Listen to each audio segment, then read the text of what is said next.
Thank you for listening to Life Improvement Radio. You are listening to a rebroadcast of a previously recorded show. But I do have author Janis Newman on the line. Janis, how are you? I'm good. Thanks so much for having me. Absolutely, Janis. Tell us your background for our listeners out there. And I have my panel of co-hosts on the line, Eric Remmel from Life Improvement Radio and Peter Elvidge, that have some really interesting questions to ask. Well, I'm a writer from San Francisco. My first book was a memoir about adopting my son from a Russian orphanage. My second book was a novel about Mary Todd Lincoln. And my current book is called A Master Plan for Rescue, which is a historical novel which takes place during World War II in New York City and Berlin. Wow. Bunch of interesting things for sure. Go ahead, Peter. Yeah, so going off of kind of like the beginning of when you started writing, what's inspired you to write all the projects you have all the way up until today? Well, interestingly, sometimes I think my son has inspired so much of my books. I mean, obviously the first book was inspired by my son. I wanted to write the adoption book that I always wanted to read. When you are in the midst of doing an adoption, particularly international adoption, there are not a lot of books about it. There are a lot of how-tos, but there's not a book that tells you what it feels like to adopt. And it's an emotional roller coaster. And so I thought, I really need to write this book. I also had no history for my son. He was born in a Moscow orphanage, and his birth mother disappeared 3 days later. And so the only history I had to give him was the story of how his father and I came to adopt him. And that was sort of the genesis for that book. That book is called The Russian Word for Snow, and it's still in print now. Then when my son was about, I'd say about 9 years old, I took him to Washington, D.C., and he was quite obsessed with John Wilkes Booth. And I thought I had a budding historian in the works, but I think it was more because John Wilkes Booth had both a knife and a gun. And I took him to Ford's Theater. And when you do that tour, they take you to the boarding house where Lincoln died. And while I was there, during the tour, they talk about how the Secretary of War came in and Mary Lincoln was at Lincoln's bedside. And the Secretary of War says, "Get that woman out of here." And I had a kind of visceral reaction of, how dare you? Her husband is dying. And every place we went, my son and I in Washington, someone had something nasty to say about Mary Todd Lincoln. And I thought, she must be much more interesting than I ever thought she was. And I went looking for a historical novel about her, which was, again, the kind of book that I like to read to get my history. And there wasn't one. And I thought, okay, well, I'm going to have to break down and buy a biography of her. And when I did, I realized how fascinating she was. She was, we kind of the term First Lady for her. But she also became one of the most hated women in America. And I realized I would only understand her if I wrote a book about her from her point of view. And that became my second book, Mary. The last book, A Master Plan for Rescue, which I'm here with now at the book festival, this book came when I was researching the Mary Lincoln book.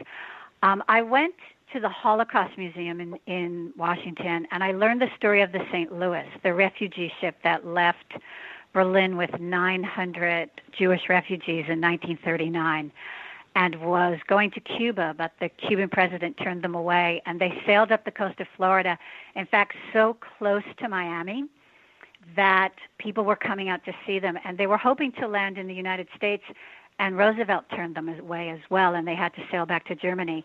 And I remember thinking, I am going to put a character on that ship, and that became the genesis for this book. Gotcha. Alrighty. Janis, you have such a wide, breadth of work. That's really interesting. All the different, topics you've written on. Is there a unifying theme? Do you think maybe this is like pushed you forward into a new novel or any upcoming works kind of along the same lines?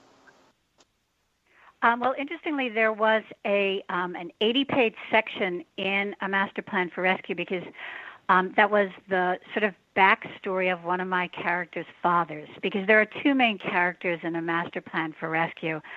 There is a young Irish boy who's growing up in New York City during the war, as well as the young Jewish man who begins on the St. Louis. The young Irish boy has his father. He loses his father early in the book.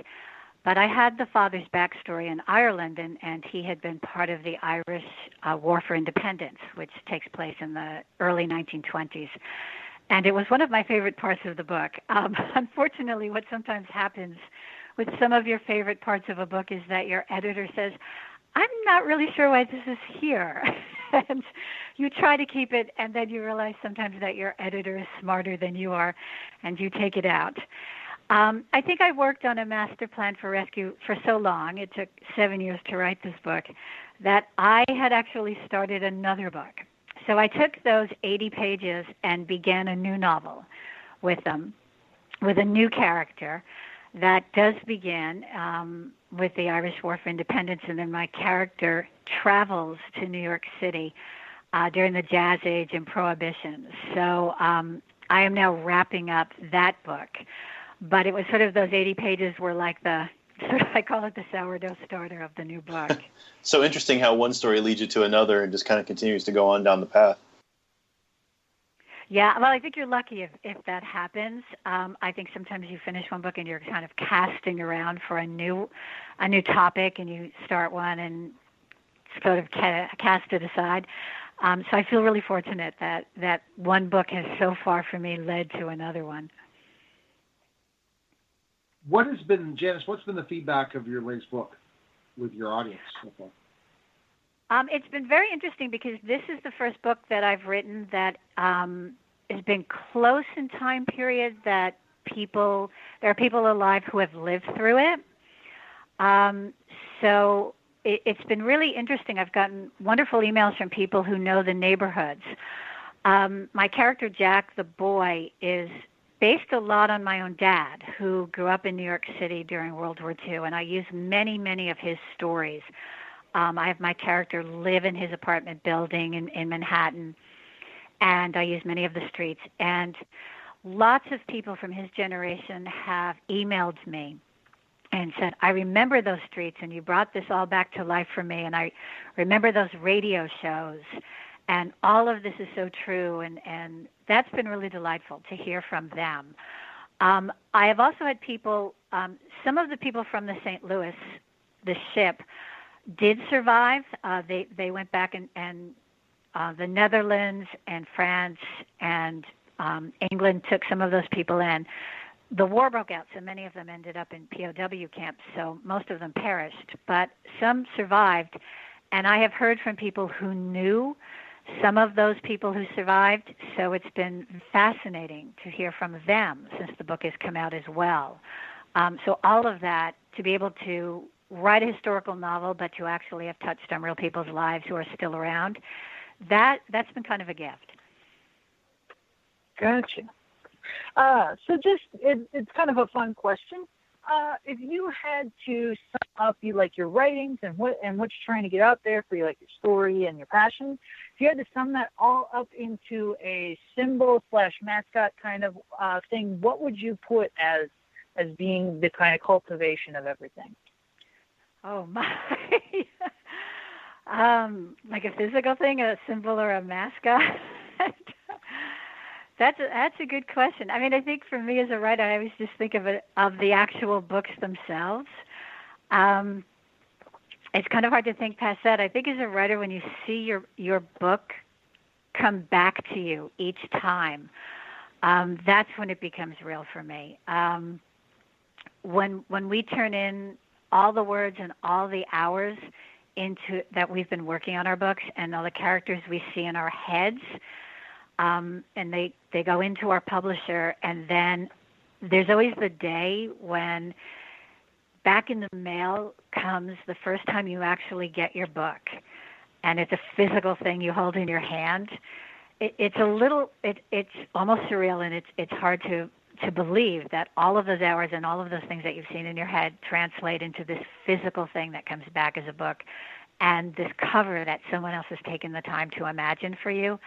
To me, it's hard to imagine beyond that, and I can't think of anything better than that. Gotcha. And that's why you're right, Janis. That's why you're right. Yeah, it is true. That and also readers. When readers come back and you get an email from a reader and someone has taken the time to think about your book or even thanked you for the book, it's an incredible thing to know that they have gone through that journey of the story with you. All right. All right. Well, Janis, best place we can find information on you and learn more about you. Where can we go? I have a webpage, and it is JanisCookeNewman.com, and I have an unusual spelling because Janis is Janis, and Cook has an E, and Newman has a W. So it's JanisCookeNewman.com. And that's my webpage, and people can always email me through that. I also run a writers' conference in Northern California called Litquake, which has really been fun because it's been a way to give new, aspiring, emerging writers a chance to get their books out in the world, which has been a great thing for me. All right.